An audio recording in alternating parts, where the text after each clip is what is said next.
Assalamualaikum warahmatullahi wabarakatuh. Perkenalkan, nama saya Talita Amdemiri dari kelompok 10 yang akan memaparkan materi yang berjudul Value Chain. Di sini saya sendiri sebagai moderator sekaligus pemateri. Selanjutnya, ada teman-teman saya yang akan memperkenalkan diri sebagai berikut. Saya Akbar Syarif sebagai pemateri. Dan saya Abdul Hafiz sebagai pemateri. Kita langsung lanjut ke materi. Value Chain atau rantai nilai ialah seluruh rangkaian kegiatan organisasi yang menambah nilai ke setiap langkah dari memproses bahan yang mentah hingga sampai ke tangan pengguna akhir termasuk layanan setelah penjualan. Jadi, manajemen rantai nilai adalah serangkaian kegiatan yang dilakukan perusahaan yang dibuat dengan spesifik untuk menghasilkan barang atau jasa. Rantai nilai atau value chain tersebut merupakan salah satu konsep yang dipopulerkan oleh Michael Porter pada tahun 1985 dalam buku Comparative Advance Creating and Sustaining Superior Performance.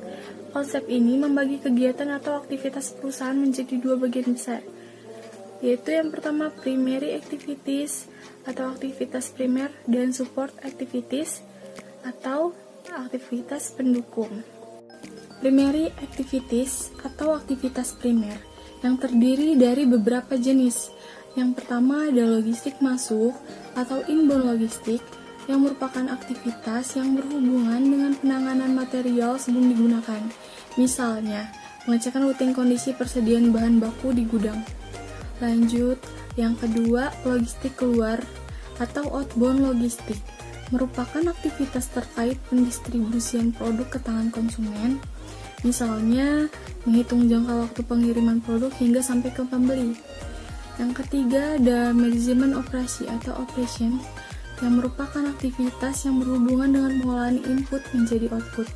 Misalnya perawatan mesin pengaduk atau mixer otomatis. Yang keempat ada pemasaran dan penjualan atau bisa disebut juga marketing dan sales. Marketing and sales merupakan aktivitas yang berhubungan dengan pengarahan konsumen agar tertarik untuk membeli produk, misalnya memilih media pengiklanan yang tepat. Lanjut, ada yang kelima itu pelayanan atau servis yang merupakan aktivitas terkait pelayanan purna jual dalam rangka mempertahankan atau meningkatkan nilai produk, misalnya melayani perbaikan produk yang masih dalam masa garansi.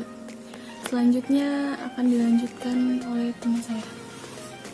Konsep pendukung terdiri dari 1. Infrastruktur perusahaan, 2. Manajemen sumber daya manusia, 3. Teknologi, 4. Penggandaan. Infrastruktur merupakan departemen-departemen atau fungsi-fungsi akuntansi, keuangan, dan lain-lain, melayani kebutuhan organisasi dan mengikat bagian-bagian menjadi sebuah kesatuan. Manajemen sumber daya manusia merupakan aktivitas mengelola sumber daya manusia SDM, mulai dari perekrutan sampai pemberhentian, misalnya memberikan pelantikan terkait metode atau cara baru menggunakan mesin pengaduk. Teknologi merupakan pengembangan peralatan software, hardware, prosedur di dalam transformasi produk dari input menjadi output, misalnya mengganti pengaduk manual dengan mesin pengaduk otomatis. Penggandaan merupakan aktivitas yang berkaitan dengan proses memperoleh input atau sumber daya, misalnya mengandalkan bahan baku padi dari petani lokal. Skema rantai nilai. Dalam skema rantai nilai ini ada aktivitas pendukung yang terdiri dari administrasi umum, manajemen sumber daya manusia, riset, teknologi, dan ada juga aktivitas primer yang terdiri dari penggandaan logistik dalam perusahaan, operasi, penggandaan logistik luar perusahaan, pemasaran dan penjualan, serta layanan, dan pengembangan sistem, serta pembelian. Tujuan penerapan value chain untuk mengidentifikasi aktivitas-aktivitas dalam setiap produksi sehingga dapat diketahui kelemahan dan kekurangan aktivitas yang terdapat dalam perusahaan, serta bertujuan menciptakan strategi untuk mencapai keunggulan bersaing. Jenis aktivitas value chain. Analisis value chain merupakan strategi yang dapat digunakan perusahaan pembangunan nilai perusahaan kerah ke arah yang lebih baik. Analisis ini dapat membantu perusahaan untuk lebih fokus pada rencana strategi atau Renstra yang dipilih sehingga mampu meraih keunggulan kompetitif. Aktivitas perusahaan ini dibedakan menjadi dua aktivitas, yaitu aktivitas primer atau utama, yaitu aktivitas yang berhubungan dengan penciptaan produk, pemasaran, dan pengiriman ke pembeli, serta pelayanan setelah purna jual, misalnya logistik ke dalam operasi, logistik keluar, pemasaran, dan penjualan pelayanan. 2. Aktivitas pendukung, yaitu aktivitas yang membantu operasional perusahaan secara keseluruhan dan dengan menyediakan infrastruktur sehingga aktivitas primer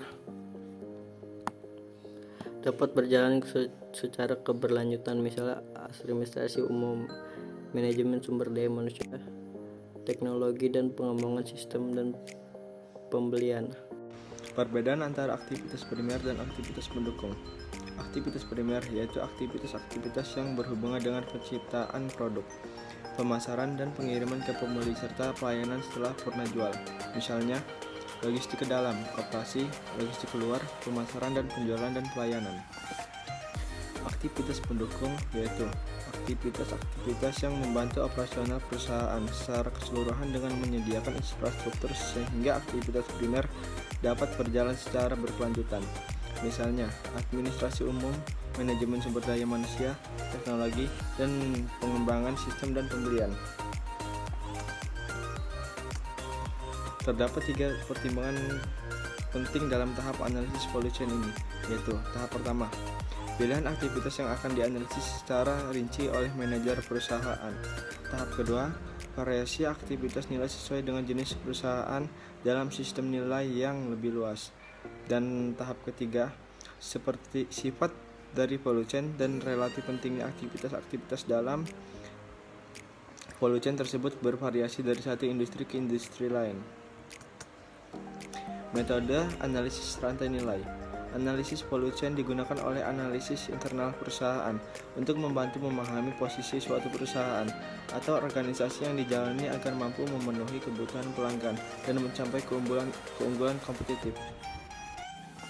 Sekian pemaparan materi dari kelompok kami tentang value chain.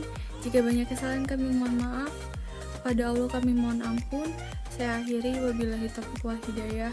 Wassalamualaikum warahmatullahi wabarakatuh.